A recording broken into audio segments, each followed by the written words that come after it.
Good morning, everybody, and happy Monday. I guess it's not morning anymore. I guess it's afternoon. I am coming at you a little bit later today because if you have been paying attention to the news or to our Facebook page here, you might have noticed that there was a press conference at 11 a.m. with the Tuscaloosa Mayor Walt Maddox and with some officials from the University of Alabama, where they made an announcement. And that announcement, if you didn't catch the press conference, was that bars in Tuscaloosa have been ordered to shut down starting at 5 p.m. tonight for 2 weeks. There's a lot of things that entails. There was a lot of other things mentioned at that press conference. So we thought we would come on here after and kind of recap what happened and break it down a little bit. So today I am joined by our own AL.com columnist, Kyle Whitmire. Kyle is here to break this down a little bit for us and tell us what this means and why this is happening. So Kyle, thank you for coming here. And Thanks. First, let's start with what exactly is happening and what the mayor announced, and then we'll get into the why. So the short version is they're closing bars in Tuscaloosa, in the city proper, for the next 2 weeks, and also suspending counter service or bar service in restaurants. So if you go to a restaurant and you order a drink at your table, that's fine, but you can't sit at the bar and have a cocktail. And, the reason this is happening is because of all the pictures that we've seen coming out of Tuscaloosa the past week, but there seems to be more than that now, too. So that announcement was made today. And again, these regulations about the bars being closed and bar service at restaurants, which is where you go and sit typically at a high top area in front of the bar, that will all end for 2 weeks starting tonight at 5 p.m. And again, if you don't have your calendar out, 2 weeks, that ends on September the 8th. So it is a 2-week order here. Now, Kyle, I think a lot of people might be surprised that this is something that Mayor Maddox can do in the city limits and that doesn't have to be a statewide thing. I texted back and forth with him this morning. He said that he feels he has this authority.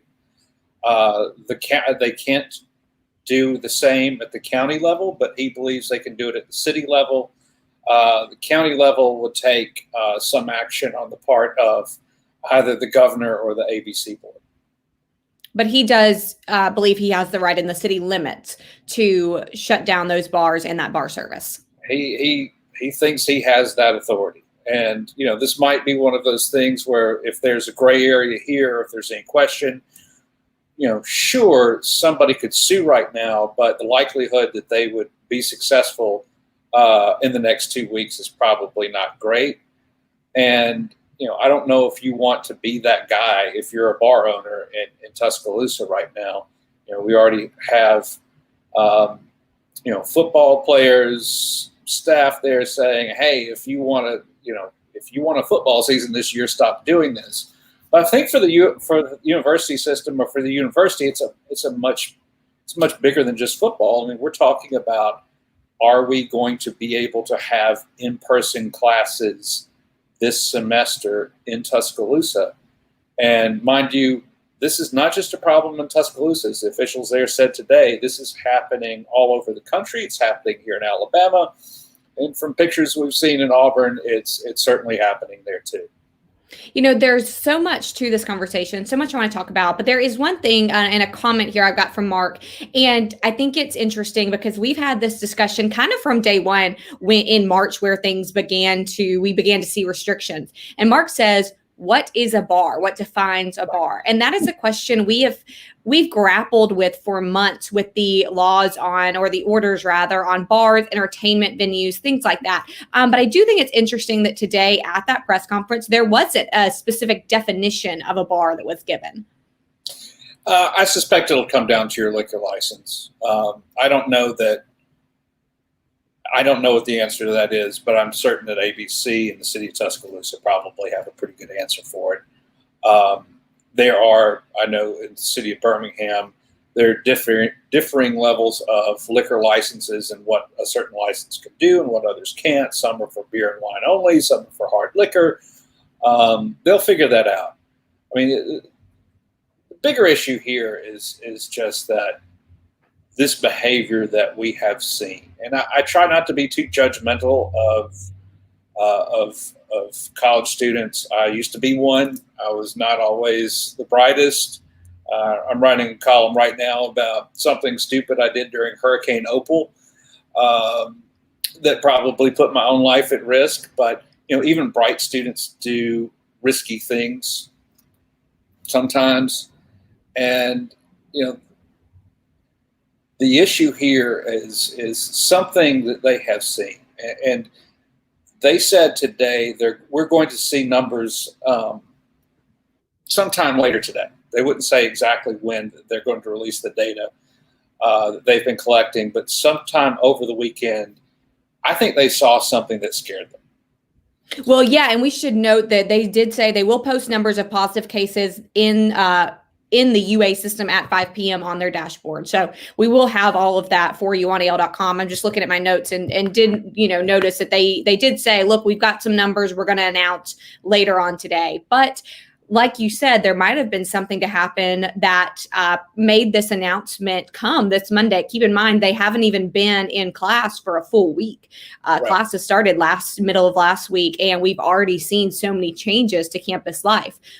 There are so many questions I'm going to get to y'all in just a minute, but there's one I want to go ahead and note, Kyle, and that was something else that the mayor said. He said that he plans to make a request to the ABC board to suspend walk-up alcohol sales. And he did also mention, again, if you're seated at a table at a restaurant past 5, you still can order your drink. So I think a lot of people have the question, well, if me and my buddies just want to go and sit at a restaurant and order drinks from the table, we can still get just as rowdy as we could if we were at the bar. I don't think the question here is about being rowdy or not being rowdy. I think the question here is, how close are you to other people? And, a restaurant can, they're already supposed to be placing, they're supposed to be placing tables and seating away from each other to maintain social distancing. I think those are just two very different things. There's something very different from what we were seeing pictures of last week and over this past weekend. Looking at some of the questions, and I've seen, and I cannot find who it was and say your name, but we had several people that said, look, if this is happening in the city limits, okay, that's fine. People can just go out of the city limits and just go, other places in the county and go to bars past tonight and drink at a bar service past the regulations that start tonight. Yeah, and in Tuscaloosa, they do have the police department trying to break up house parties. That's been an ongoing problem for the past week and a half. And, I had a university official I was talking to last week tell me that, their bigger nightmare that's coming is Labor Day weekend, and what happens when some kid goes and has a party or hosts a party at their parents' lake house over Labor Day weekend. And yeah, there's certainly a practical limit on here on what they can control, but they are doing. Sorry, I've got a fly here. He wants to be in the landed right on my camera. They have a practical limit here to what they can control, and I think what we have seen in other places and what we've seen throughout Alabama is that these sorts of restrictions might not actually do a whole lot to flatten the curve. What they do help is to send a signal to people that, folks, this is serious and we have to do this now, and encourage. It does get people to participate, to wear masks, to social distance more seriously, more consistently than they have been. Got a question from Michael, and several other people made the similar question to Michael. And he says, will the city be issuing the bars a check to make up for their lost income? And there were comments about the city providing help, correct? There were comments along those lines, and there was I was told this morning that they are going to be reaching out to the governor's office to try to get some support for distressed businesses out of either state or federal funds. It's not yet clear whether the governor's office is going to be amenable to that or if those funds are still there, but The state of Alabama got over $1 billion from the federal government earlier this year in CARES Act relief money. Hopefully there's something like that on the way. And look, these businesses have already been through shutdowns like this before. And frankly, I think we should have seen it coming. I mean, this was not unexpected if the numbers started to rise. And the signal that we got today was, yes, the numbers at UA are going up. Now, they're probably not going up in such a way that looks alarming by themselves.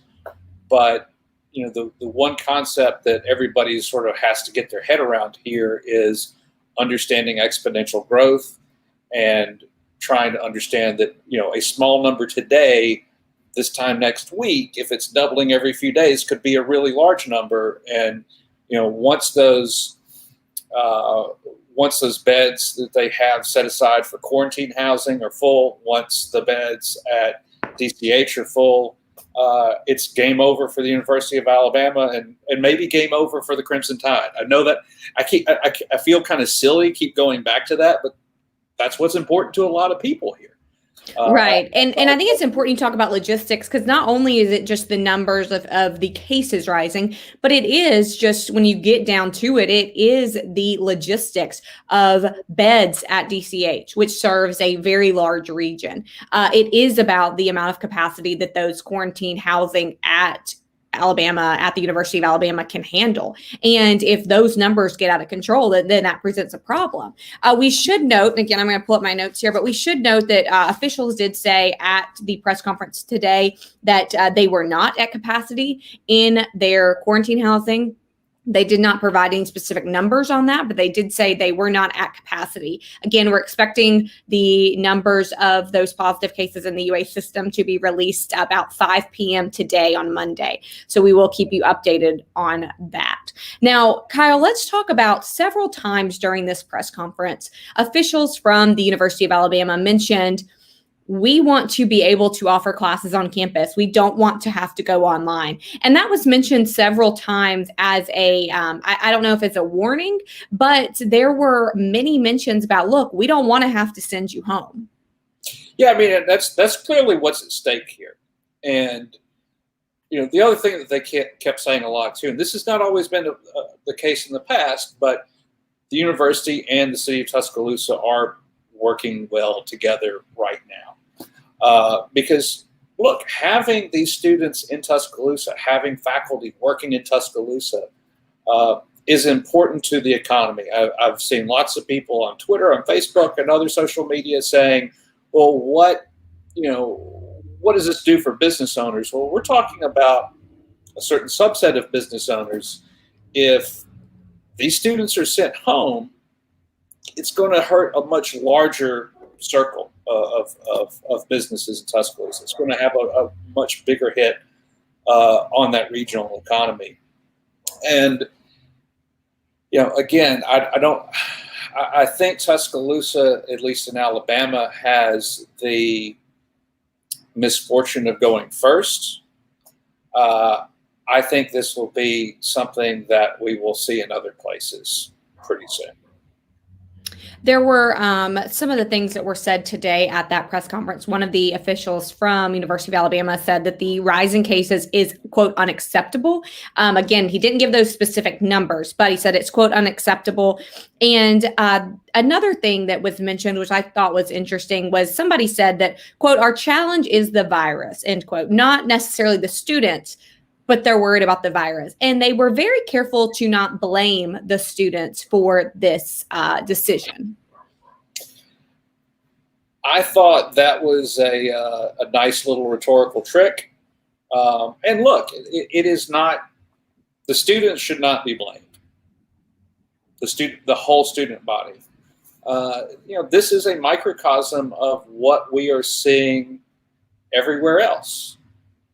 That, it takes everybody being on board and doing doing their duty to beat this thing. And if a small subset of that does not comply, is defiant, um, goes against the rules, it can spoil it for everybody. And so I think that, and look, that was very predictable. Like this, and there have been not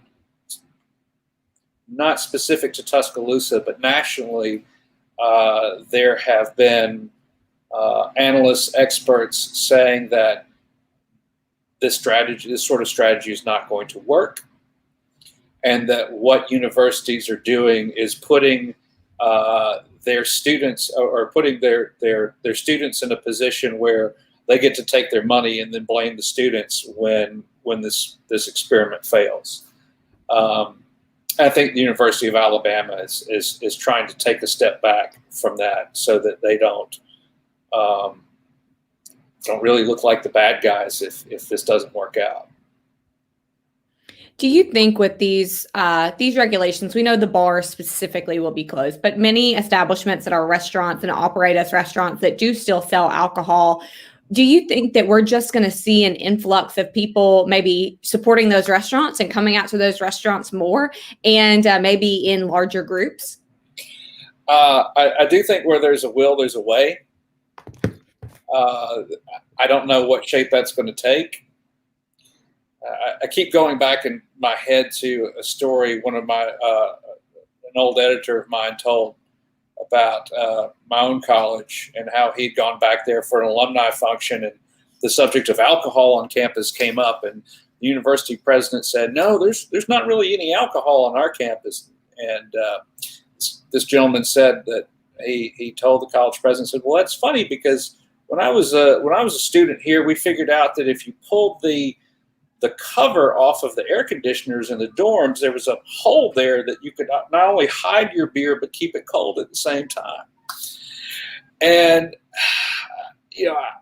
I think this is going to be a game of whack-a-mole. And again, I've already had some folks from the universities telling me house parties scare them, especially on Labor Day weekend.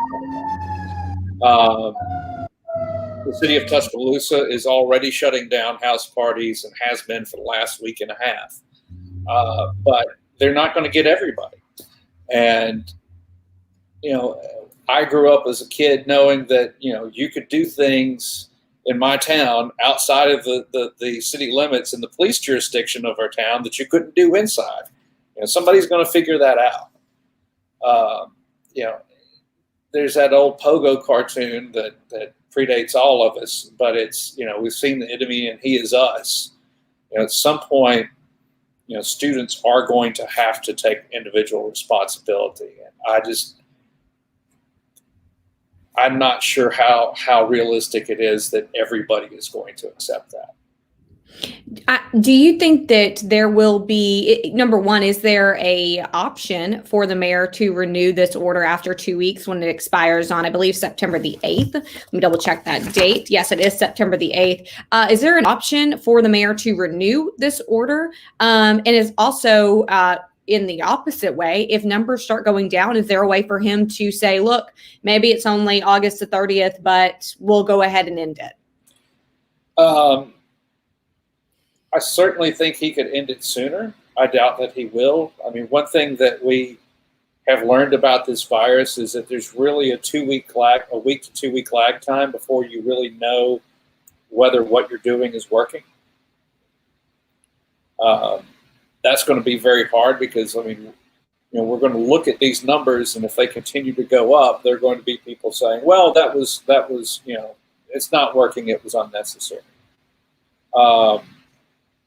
And, I think we will see numbers continue to go up, regardless of what has been done today. I don't think that Walt Maddox or certainly the city of Tuscaloosa or UA are taking these measures. And it's not just this issue with the bars. There are also further restrictions put in place over the weekend on the student body, on common areas, on Greek life. They're not doing this because they think it's going to make them popular. They're doing this because they see something coming at them that if they don't make a course correction right now, it's going to be disastrous for them in weeks, if not sooner. Seems like this is kind of similar to, I think, what we've all been experiencing so far in 2020, a wait and see, hurry up and wait type of game, and see how those numbers come out. Well, I mean, I keep thinking back to something that I heard a Harvard official say last spring, which is a dormitory is basically a cruise ship on land. And that was the rationale for sending students home last spring. And making that work now, even with everything that we know about this disease, is going to be challenging. I've also seen people saying, well, the case fatality rate for those age groups is practically nothing. Why are we freaking out about this? There's still a lot about the disease, the long-term effects of the disease, and we have some reporting, I think, out today on AL.com about this, of what are called coronavirus or COVID long haulers.